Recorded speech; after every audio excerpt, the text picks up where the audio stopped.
Sob a proteção de Deus, declaro aberta a presente sessão. Convido o senhor secretário, primeiro secretário, deputado Laércio, para proceder à leitura da ata da última sessão. Senhor presidente Nilson Berlanda, deputado João Amin, deputado Neudi Sareta, todos os colegas deputados e que também nos acompanham aqui no Parlamento Catarinense através das nossas redes sociais e a TV Legislativa, a ata da 106ª sessão ordinária da primeira sessão legislativa da 19ª legislatura da Assembleia Legislativa do Estado de Santa Catarina, realizada em 13 de novembro de 2019. Presidência, deputados Mauro de Nadal e Padre Pedro Baldissera. Secretarias, deputados Padre Pedro Baldissera e Nilson Berlanda. Às 14 horas do dia 13 do mês de novembro do ano de 2019, nessa cidade de Florianópolis, capital do estado de Santa Catarina, reuniu-se a Assembleia Legislativa em sessão ordinária. Havendo um quórum regimental, o senhor presidente declarou abertos os trabalhos e convidou o senhor deputado Padre Pedro Baldissera, segundo secretário, para proceder à leitura das atas das sessões anteriores, que, em consonância com o parágrafo 1º do artigo 106 do Regimento Interno, o senhor presidente deu-as por aprovada. Expediente. O senhor presidente solicitou que se procedesse à distribuição. Breves comunicações. Ocupar a tribuna os senhores deputados Padre Pedro Baldissera, Nilson Berlanda e as senhoras deputadas Paulinha e Anne Caroline Campagnolo. Grande expediente. Nesse horário destinado aos partidos políticos, ocupar a tribuna os senhores deputados Márcio Machado, PL, Ivan Nats, Bloco, PP, PSB, PRB, PV, Milton Obos e Dr. Vicente Caropreso, Bloco Social Democrático. Ordem do dia. O senhor presidente comunicou que a Comissão de Constituição e Justiça apresentou parecer contrário ao projeto de lei número 005/2019. Foram aprovadas as redações finais exaradas aos projetos de lei números 044, 059, 067, 095, 099, 106, 205, 240, 266, 298, 307, 313, 335, 340 e 515/2019. Foram aprovados os pedidos de informação números 591 a 595/2019. As moções números 578 a 587/2019, bem como o requerimento número 1656/2019. Igualmente, o senhor presidente deferiu os requerimentos números 1657 a 1681/2019 e comunicou que encaminhará aos destinatários as indicações números 1569 a 1577, 1579 e 1580/2019. Na sequência, o senhor presidente, por solicitação do senhor deputado Márcio Machado, com a aquiescência dos líderes dos partidos, suspendeu a sessão a fim de que os senhores vereadores do município de Rio do Sul, Mário Sérgio Stramoski e Silvério Schirman, bem como a senhora secretária de Assistência Social, Daniela Cristina Zanella Radke, fizesse uso da palavra para falar acerca do projeto de resolução número 5, de 1º de setembro de 2017. Ato contínuo, o senhor presidente reabriu a sessão e anunciou o próximo horário. Explicações pessoais. Fizeram uso da tribuna os senhores deputados Maurício Kudlark e Bruno Souza. Nada mais havendo, o senhor presidente, antes de encerrar a sessão, convocou outra ordinária para o dia seguinte no horário regimental. Para constar, eu, primeiro secretário, lavei a presente ata.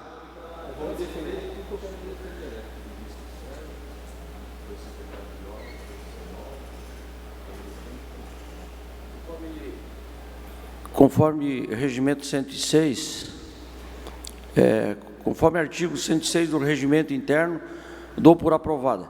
Solicito a assessoria que proceda à distribuição de expediente. Traremos agora em breves comunicações. Inscrito para falar em primeiro lugar, o senhor deputado Sareta, por 10 minutos. Não vai encerrar? É a sessão. Senhor presidente, eu falarei depois do horário do partido. Essa inscrição que eu fiz aí, eu gostaria de ceder para a associação, para a SIC, Associação Catarinense de Integração dos Cegos, que fará uma manifestação hoje nessa sessão. Ok. Então, estará suspensa a sessão.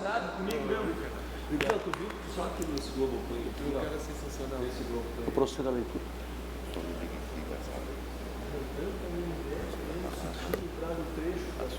Tá.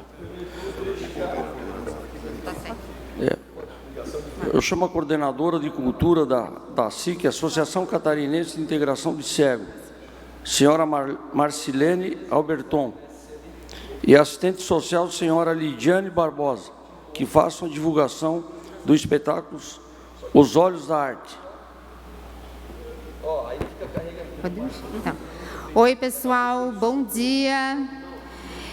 Agradeço, então, em nome da SIC, inicialmente, a oportunidade de estarmos aqui, o tempo que vocês nos disponibilizaram para podermos divulgar a nossa instituição e esse evento que vai acontecer no dia 19 de novembro.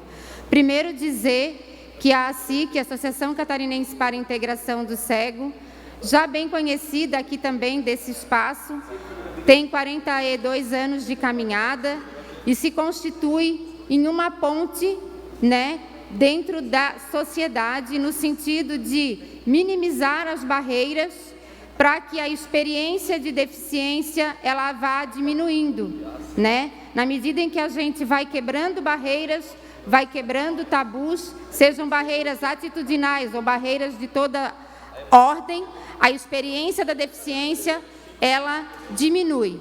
E nós, então, nesse trabalho de habilitação, reabilitação, profissionalização, nos constituímos nessa ponte.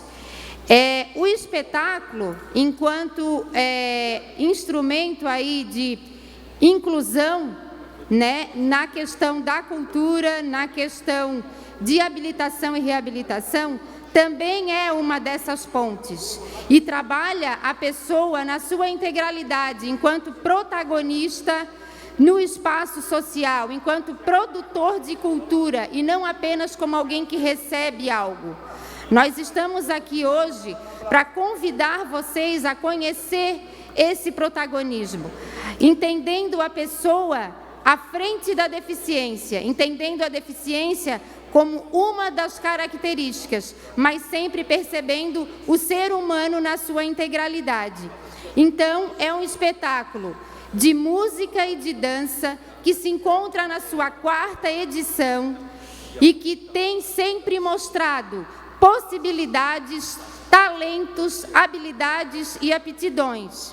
E eu vou passar, então, posteriormente a palavra para a Lidiane, mas de antemão eu quero convidar vocês a estarem lá conosco na noite do dia 19 de novembro, prestigiando esse evento e entendendo o quanto nós contribuímos com essa sociedade, o quanto nós podemos e, a partir daí, perceber a pessoa e a deficiência apenas como uma forma de estar no mundo, como tantas outras nós vivenciamos cotidianamente.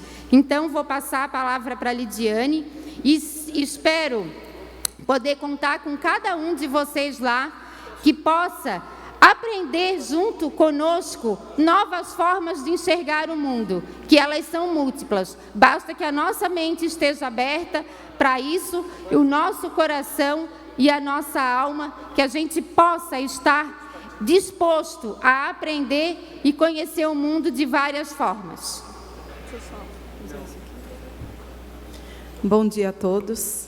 É com prazer que nós estamos aqui divulgando o espetáculo Os Olhos da Arte. Ele, como a Marcelene colocou, ele está na 4ª edição.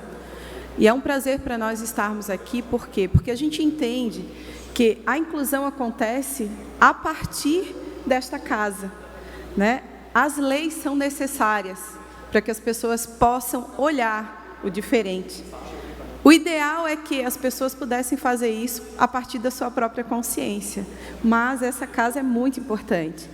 E nós que estamos num outro, no outro local desta sociedade, enfim, no outro lado, nós também temos um papel muito importante, porque a partir das leis da acessibilidade, falando em cultura, é necessário que as pessoas se mobilizem para criar os espetáculos acessíveis.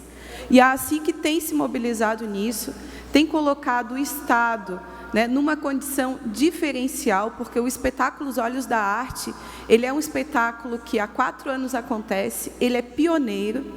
Nós não temos hoje notícias no Brasil de um espetáculo que coloque tantas pessoas com deficiência visual no palco, né? Então, é algo que, de fato, é impressionante pela acessibilidade, mas também pela inclusão. É colocar artistas com potencial num palco, independente da sua condição de deficiência ou não. A deficiência acaba ficando em segundo lugar. Isso, de fato, é inclusão. Então, a nossa ideia de trazer esse espetáculo a essa casa é de mostrar o trabalho que tem sido feito, assim que tem olhado a pessoa com deficiência na sua integralidade. Nós temos avançado nesse sentido, trabalhando habilitação, reabilitação, mas também buscando espaço na questão trabalho. A ASIC tem feito um trabalho junto com o Ministério Público do Trabalho, com a Semana Inclusiva sendo proponente. Esse ano foi o 2º ano. O Estado avançou na colocação de pessoas com deficiência no mercado de trabalho e acredito que a gente tem muito, né, a contribuir e temos contribuído para isso. E no espaço cultural não é diferente. Nós queremos também fazer parte desse movimento de inclusão e o espetáculo é a nossa forma de fazer isso. É um espetáculo pioneiro por ter libras e audiodescrição ao vivo. Foi o primeiro espetáculo no estado de música e dança que colocou audiodescrição ao vivo no Teatro Pedro Ivo. Nós começamos, inclusive, de uma maneira até muito rudimentar, utilizando um canal de frequência FM aberta. Hoje, nós já contamos com alguns parceiros que nos trazem equipamentos profissionais de audiodescrição. Então, nós estamos fazendo a nossa parte. Vocês já fizeram a de vocês com a questão das leis, mas nós ainda queremos convidá-los a somar ainda mais. Por quê? Porque a formação de público ainda é um desafio na área cultural em todos os sentidos. Para a pessoa com deficiência, isso é mais ainda. Então, hoje, nosso objetivo nesta casa é divulgar o espetáculo, mostrar um pouquinho daquilo que nós estamos fazendo por acreditar nas leis que vocês têm feito e também convidá-los a somar esforços para nós formarmos público para esse espetáculo e divulgação. Eu creio que, se esse espetáculo tiver a sua devida divulgação, ele pode colocar Santa Catarina aí à frente no quesito acessibilidade. Eu também quero convidar vocês a estarem prestigiando esse espetáculo. É dia 19, como a Marcelene colocou. Nós trouxemos aqui também alguns convites, né? Se vocês não puderem, nós também pedimos que nos auxiliem. Tem muitas pessoas que gostariam de participar desse espetáculo, mas também existe um custo, é um custo baixo, é R$40, mas tem um custo para tudo isso. Nós não tivemos financiadores, nós fizemos com recursos próprios e colocamos o valor bem acessível, mas apesar de ser acessível, ainda é um desafio para muita gente. Então, aquele que puder nos ajudar com os ingressos, não podendo ir, nós vamos estar revertendo isso para pessoas que gostariam de estar lá. Gostaríamos muito, como disse a Marcelene, que vocês pudessem estar prestigiando e, quem sabe, até nos ajudando a transformar esse espetáculo em algo ainda maior do que ele é. Muito obrigada. Por favor, pode permanecer. Senhor presidente, pela ordem. Estou aqui na frente. Queria cumprimentar carinhosamente a Marcelene por estar aqui presente e junto com todos os que te acompanham nessa manhã, pela sua fala, a Lidiane também, dizer que é uma alegria poder receber aqui uma entidade tão importante, tão representativa como a ASIC, que já por mais de 40 anos faz um trabalho importante, essa organização não governamental, Associação Catarinense para a Integração do Cego, e nos trazendo aqui também, falando um pouco de vocês, da entidade, e principalmente desse espetáculo, Os Olhos da Arte. Parabéns pelo trabalho que vocês desenvolvem na entidade, parabéns pelo apoio que dão a todos aqueles que precisam e parabéns também por esse espetáculo. Muito obrigado. Obrigada. Obrigada.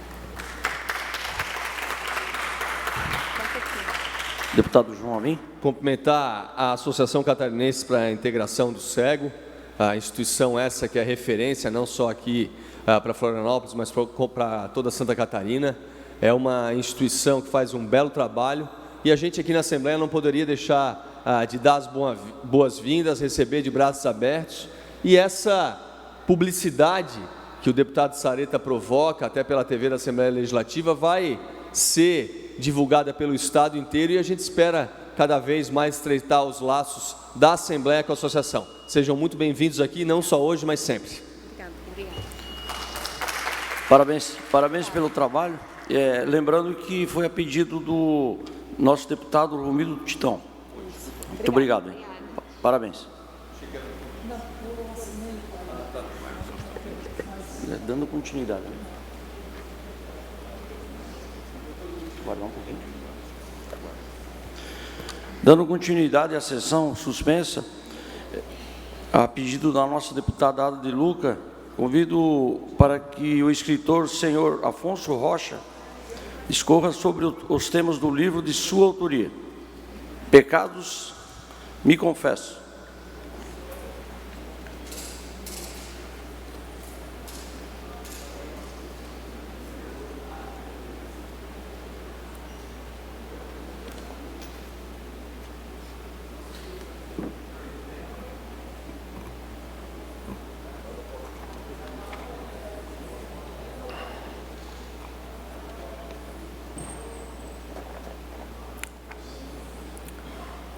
Senhor Presidente, senhoras e senhores deputados, venho a esta Casa Maior da Democracia para falar de um dos maiores problemas da atualidade, o Holocausto no século XXI.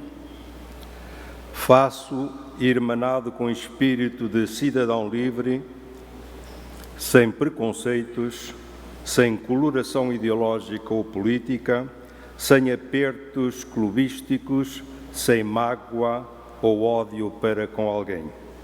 Sou escritor e, como tal, acho-me no direito e no dever de me levantar contra as injustiças e as imoralidades que povoam na sociedade.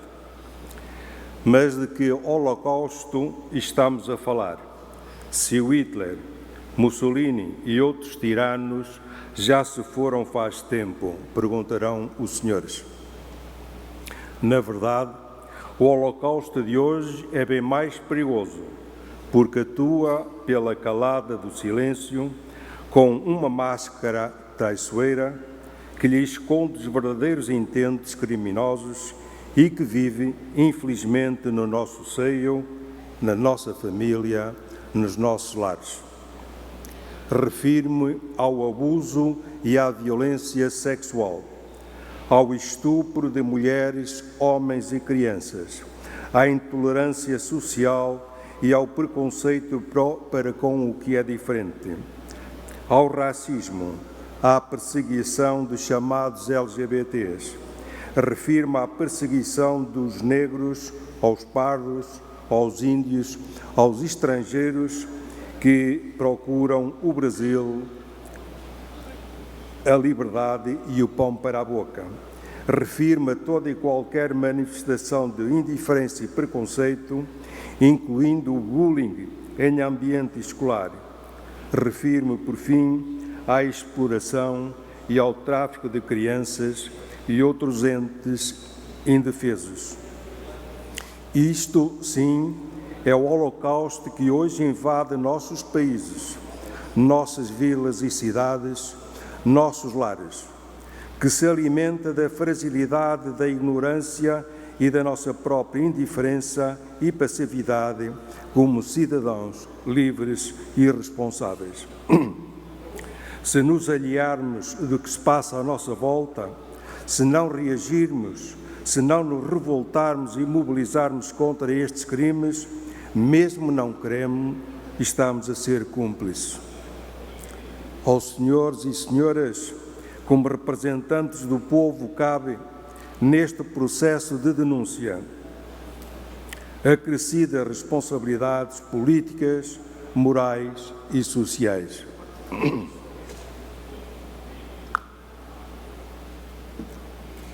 A denúncia e combate a esta calamidade não pode ser pauta da direita, da esquerda ou do centro político, mas sim uma pauta da cidadania.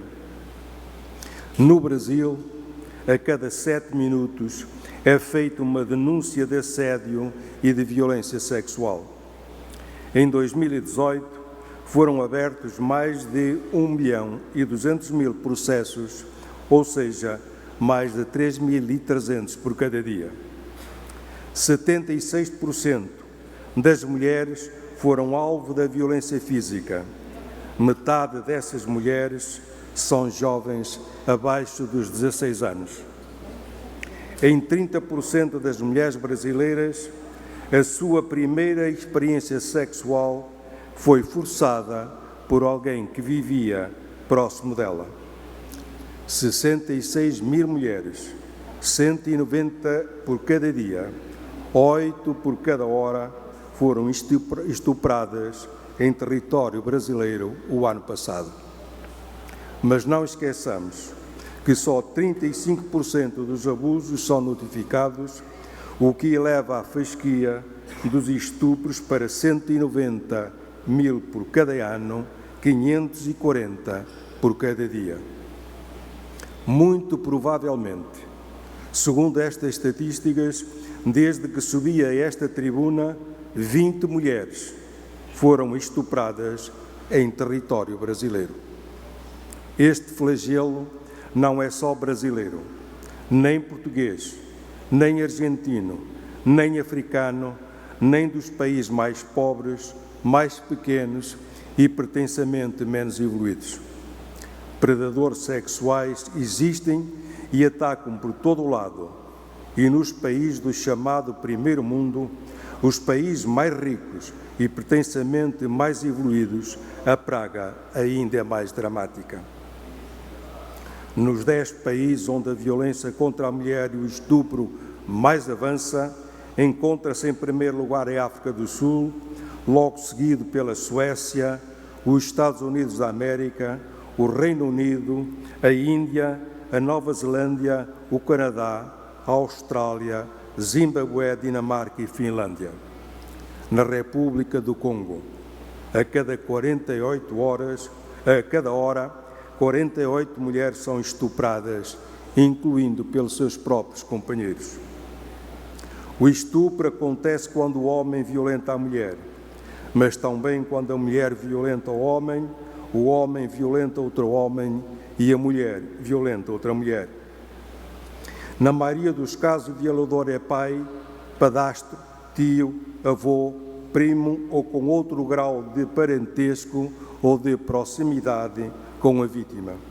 Em muitos casos, ocupa posição de relevo na sociedade, na gestão da coisa pública, na política, nas finanças, nas organizações internacionais como na ONU, nas confissões religiosas, nas escolas, nas instalações desportivas, militares e nas universidades. Eles são ministros, juízes, senadores, deputados, padres, bispos, cardeais, empresários, professores e educadores, treinadores, jogadores de futebol e outros desportistas, atores e produtores, escritores, mas também gente simples, sem eira nem beira, gente do povo. O estupro é o braço mais forte, a parte mais negra e sanguinária e abjeta da violência, particularmente da violência contra a mulher, os idosos e as crianças indefesas. Voltando a falar de Santa Catarina, que é infelizmente o segundo estado do país com mais casos de estupro, verificando-se um crescimento de quase 10% relativamente ao ano 2017. Só em 2018 foram registrados 2.219 casos de estupro, 7 em cada hora, praticados em crianças e outros entes vulneráveis. Quando se comemora o 13º ano da Lei Maria da Penha, no primeiro semestre deste ano, o feminicismo aumentou exponencialmente relativamente a anos anteriores. A cada 4 horas ocorre um feminicídio.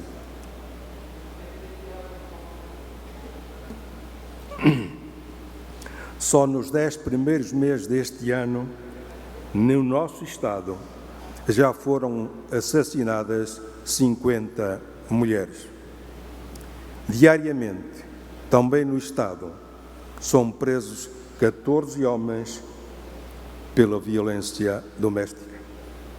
No seio das congregações religiosas, que deveriam ser exemplos cívicos de comportamento, o quadro é também dramático, onde o assédio, o abuso, incluindo o estupro, sobretudo de menores, é tão grave que o próprio Papa Francisco afirmou recentemente estar a colaborar para um novo começo e que o Vaticano precisa de uma boa limpeza.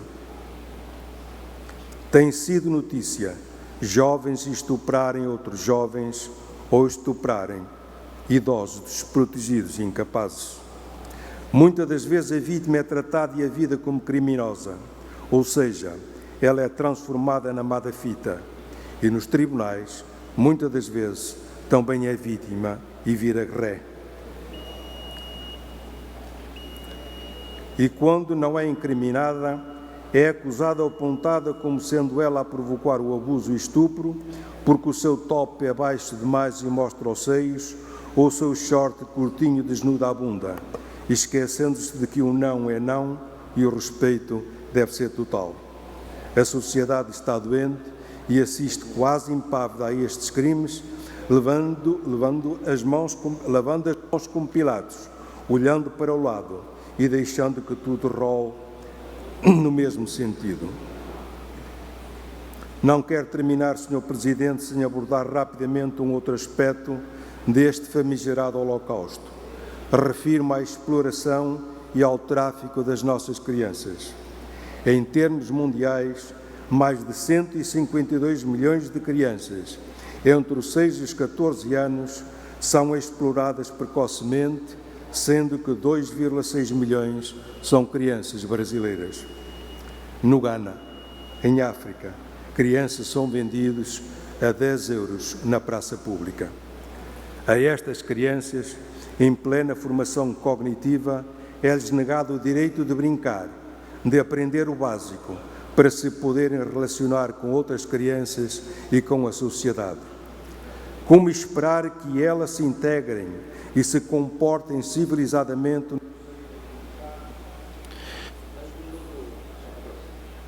Muito obrigado, senhor.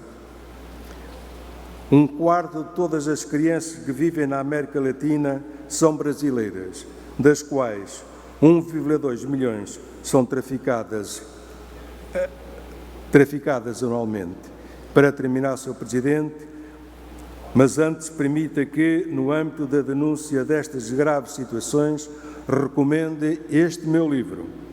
Pecador me confesso, que além de alertar e denunciar este quadro aterrador a nível nacional e internacional, começa por ser um reconhecimento das nossas próprias limitações e erros e um alerta para o quanto todos nós, políticos, eleitos, escritores, jornalistas, cidadãos em geral, devemos fazer em prol da sociedade.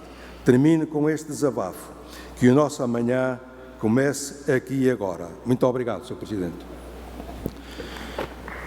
Parabéns, escritor Afonso Rocha, pelo lançamento do livro. Muito obrigado. Está reaberta a sessão. Horário destinado aos partidos políticos. Em breve, horário de breves comunicações. Convido o deputado Neudi Sareta para que faça uso da palavra. Okay.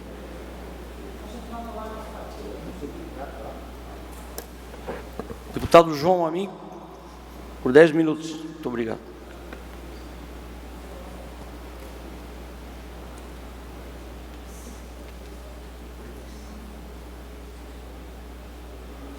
deputado Berlanda, senhoras e senhores que nos acompanham pela TV, nos ouvem pela rádio. O meu questionamento hoje, aqui na tribuna, é endereçado à Prefeitura Municipal de Florianópolis e à Casan. Antes de iniciar a minha fala, eu gostaria que se passasse um vídeo de 1 minuto. Bom dia, pessoal. Estamos aqui fazendo uma denúncia. Esse aqui é o esgoto despejado pela Casan na lagoa. Se racha aqui, logo em seguida aqui, já vai desembocar na lagoa. Eu estou aqui com o meu amigo Derlei. Derlei é vigilante aqui da DSA, empresa que faz a vigilância aqui no Saulo Ramos, e eu sou o síndico Fábio. Ele vai mostrar para vocês aí. Aqui, pessoal, se vocês quiserem reparar, a umidade divisória da água, menos de 1 metro e meio de cano, a água foi completamente limpa. Quando chega na divisória da Casan, já deve estar da cena da Casan. Bom, isso foi no último dia 7, na última quinta-feira. Isso, na verdade, essa situação, ela é composta de 2 fatores. Primeiro, a irresponsabilidade da Casan e a omissão da Prefeitura. Responsabilidade da Casan, que tem a responsabilidade do saneamento da cidade de Florianópolis. Florianópolis contribui com mais de 1/3 da arrecadação global da Casan, que presta serviço para o estado inteiro, e a omissão da Prefeitura. No caso da Prefeitura, é incompreensível. Por quê? Por alguns fatores. Primeiro, o prefeito, para a imprensa, demonstrando uma indignação, ameaçando romper o contrato. E engraçado que no ano passado, a Casan era excelente, elogios à Casan, e coincidentemente, na troca de cadeiras, o presidente da Casan do ano passado é o secretário de obras da Prefeitura Municipal esse ano. A gente sabe que a Casan tem diversos problemas na cidade de Florianópolis, o Rio Capivari, nos Ingleses, o Rio do Braz, em Canasvieiras. Essa discussão sobre o saneamento do sul da ilha de Santa Catarina, que está se levando com a barriga, e não está se discutindo tecnicamente a melhor solução para o saneamento do sul da ilha. Há os favoráveis ao emissário submarino, há os não favoráveis. Nos Ingleses, também há essa discussão ambiental. Então, o que a gente precisa, e eu vou encaminhar através do nosso gabinete, é que o Instituto, que é a antiga Fátima, o Instituto do Meio Ambiente de Santa Catarina, tome uma providência e a Casan dê uma resposta para o cidadão de Florianópolis, que paga a conta de 1/3 da Casan para o estado inteiro. Então a gente não pode continuar com a irresponsabilidade da Casan e com a omissão da Prefeitura. Seria isso.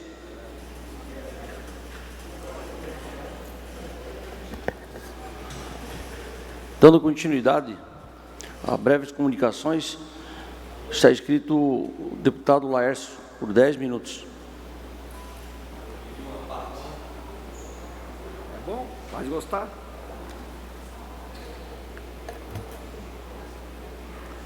Senhor presidente, o que me traz à tribuna hoje é a apresentação para os senhores e para os catarinenses de um projeto de lei que eu julgo extremamente importante para Santa Catarina. E ontem eu tive a oportunidade de estar reunido com o presidente do Tribunal de Justiça, o desembargador Rodrigo Colato, no qual eu fui apresentar o meu projeto de lei número 1875 de 2019, que trata do detalhamento das receitas públicas do governo do estado de Santa Catarina. A atual legislação, na legislação da transparência, ela exige hoje que as despesas públicas sejam detalhadas no nosso portal de transparência catarinense. É importante, cada vez mais, nós divulgarmos o princípio da transparência às nossas famílias, e eu percebi o quanto é importante nós darmos cada vez mais o acesso a essa ferramenta à nossa população. Se nós temos hoje a obrigação de detalharmos as despesas públicas, eu não vejo menos importante de nós termos também a obrigação de detalharmos as nossas receitas. Quanto o Estado de Santa Catarina arrecada todo mês. E por que isso é importante? Hoje nós estamos vivendo no Brasil um ambiente de incertezas na nossa economia.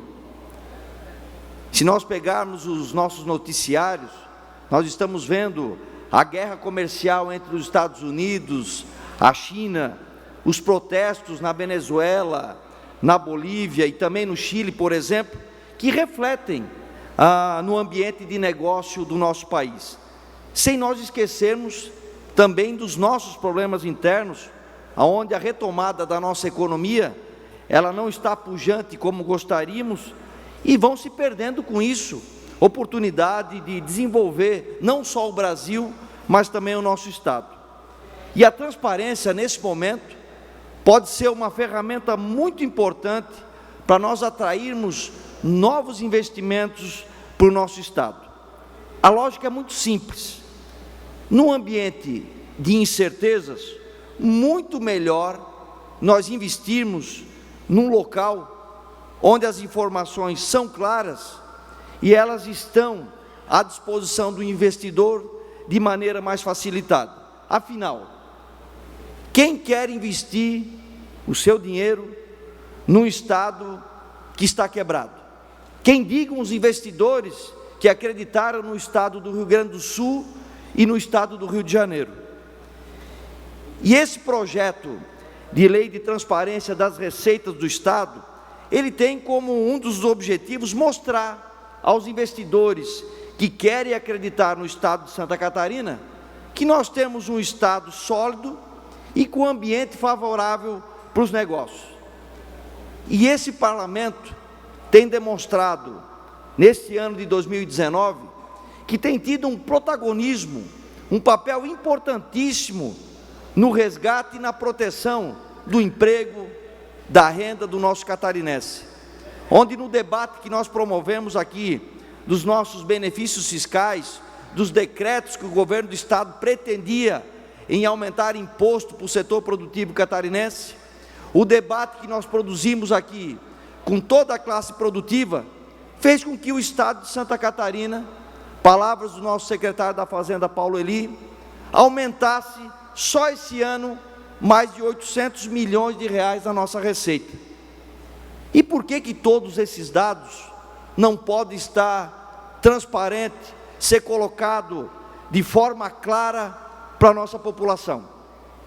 Isso é transparência. Melhora o ambiente de negócio e promove desenvolvimento, trabalho, riqueza e renda. E o projeto de lei, nesse exato momento, ele tramita na Comissão de Finanças, já passou pela Comissão de Constituição e Justiça, e ontem foi muito bem recebido pelo nosso desembargador, presidente do Tribunal de Justiça, Rodrigo Colasso.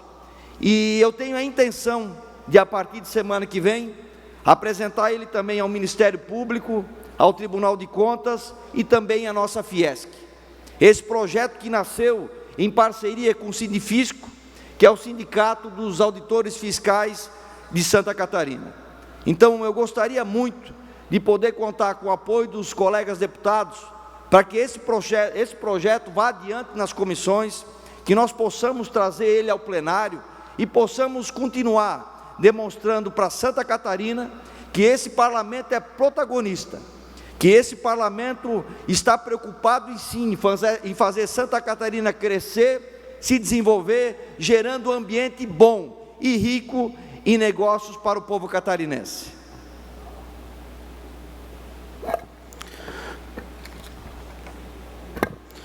Não havendo mais oradores inscritos, passaremos então ao horário destinado do partido político. Por 13 minutos, MDB.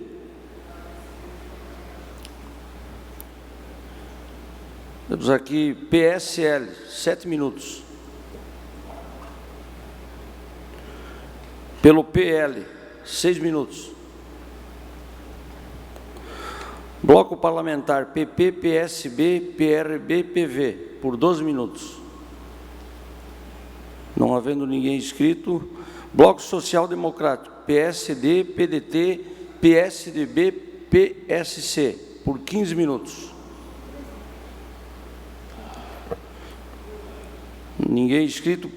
Pelo Partido dos Trabalhadores, Neuri Sareta, deputado Neuri Sareta.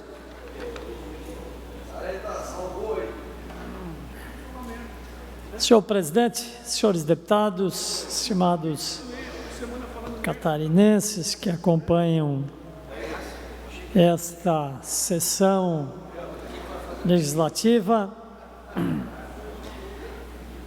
trago a essa tribuna duas datas e comentários aqui sobre duas datas importantes que dizem respeito à saúde.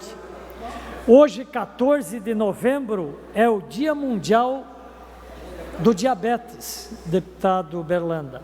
Santa Catarina, de acordo com a Secretaria Estadual de Saúde, nos últimos 10 anos, o diabetes mellitus ou diabetes tipo 2 foi responsável pela morte de mais de 14 mil pessoas. A doença também provocou a internação hospitalar de mais de 44 mil pessoas neste mesmo período. Um dado importante que deve servir de alerta é a maior incidência da doença entre as mulheres, e mais, tem aumentado muito entre elas. Como citei há pouco, o diabetes tem aumentado, especialmente entre as mulheres, porém outro dado importante para ressaltar é a relação da doença com o câncer de mama. Nós acabamos de encerrar o Outubro Rosa, que é o mês dedicado à prevenção do câncer de mama, e essa relação é importante porque o diagnóstico do diabetes nas mulheres amplia o risco do diagnóstico do câncer de mama. Portanto, senhor presidente, senhores deputados, eu trago esta referência a esta data, primeiro por ser hoje o dia, e segundo para que se possa efetivamente ter ações de prevenção. Para evitar as questões, especialmente nesse grupo de risco, é importante voltarmos às práticas, ao discurso de manter uma rotina saudável de atividades frequentes. O próprio astral das pessoas são fundamentais para garantir a qualidade de vida dos cidadãos. Por isso, hoje, 14 de novembro, Dia Mundial do Diabetes, quero fazer esse registro. O segundo registro que quero fazer é também uma referência a uma data que está chegando já, que é o dia 16 de novembro, que será no sábado, que é o Dia Estadual da Pessoa Ostomizada. A data foi instituída pela Lei 17.383, de 20 de 12 de 2017, lei de autoria desse deputado, como uma forma de orientar a população, os pacientes e familiares sobre cuidados, direitos e respeito à pessoa ostomizada. A pessoa ostomizada tem direito e precisa conhecer os seus direitos e principalmente ser respeitada, já que a ostomia muitas vezes é a única forma de mantê-la viva.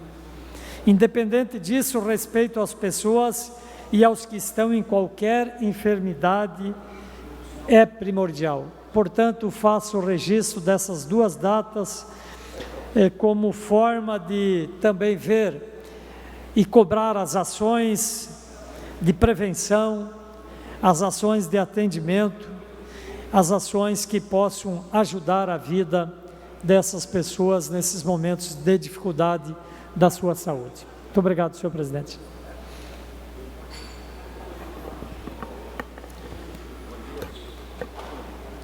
Não havendo mais deputados inscritos, entraremos então na ordem do dia. Essa presidência comunica que defere os seguintes requerimentos. Requerimento número 1682, autor deputado Luiz Fernando Vampiro. Requerimento 1683 e 1686, autor deputado Laércio Schuster. Requerimento número 1687, autor deputado Moacir Sopelsa. Requerimentos 1688 a 1690, autor deputado Neudi Sareta. Requerimentos número 1691 a 1693, deputado Maurício Kudilac. Requerimentos 1694, deputado Rodrigo Minotto. Essa presidência comunica que encaminhará o destinatário, conforme a determinação do regimento interno, as seguintes indicações. Indicações 1578 e 1581. Autor, deputado Neudi Sareta.